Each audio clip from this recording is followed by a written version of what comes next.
Il y a encore quelques semaines, le camp de déplacés de l'église Ariste, c'était ça. Un enchevêtrement de tentes sous lesquelles vivaient plus de 800 personnes. Aujourd'hui, les abris de fortune ont disparu. Les déplacés ont reçu une petite somme pour se reloger, l'équivalent de 150 € pour les familles de moins de 6 enfants. Didier est l'un d'eux. Originaire de l'ouest du pays, il était à la tête d'un groupe de miliciens pro-Gbagbo. Il souhaite garder l'anonymat. Il assure ne pas pouvoir retourner dans son village. Je n'ai pas pris des armes en réalité pour aller combattre, mais j'ai pris des armes autrement. Parce que quand tu incites les gens souvent à la violence, c'est tout à fait normal qu'on ne rentre pas naturellement parce que je ne suis pas encore sûr que quand je vais rentrer, je serai tranquille. C'est pourquoi je suis ici. Une cellule de magistrats mise en place par le gouvernement enquête sur les crimes de la crise post-électorale. Mais Didier espère que la réconciliation pourra lui donner une seconde chance. Il vient de trouver cette maison pour sa femme et ses 4 enfants, 2 pièces en mauvais état, avec une simple natte pour dormir. À l'extérieur, la douche commune à 3 familles. Didier est professeur de mathématiques au chômage. Il n'a pas vu grand, mais il risque de ne plus pouvoir payer son loyer. Il demande donc l'aide du gouvernement. Dans 2 ou 3 mois même, je n'ai pas de boulot. Je ne pourrai plus encore avoir un autre moyen pour payer cette maison que vous voyez. Je sais que le gouvernement va forcément penser à nous autres jeunes qui avons des diplômes, puis bon, nous qui avons déjà des emplois que nous avons perdus.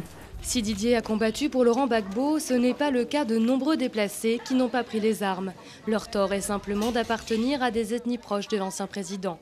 Hortense a fui les combats d'Abidjan avec ses 6 enfants. Comme une centaine d'autres déplacés, elle affirme ne pas avoir reçu l'aide humanitaire. Il y a une dame qui est à la cour qui m'a vue vraiment dans des difficultés. Celle-là, elle m'a donné et celle-là, je vis actuellement avec mes enfants.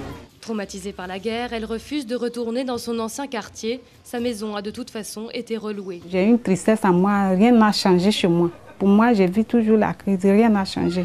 Parce que quand je me vois en train de vivre là avec mes enfants, vraiment, c'est pas ça.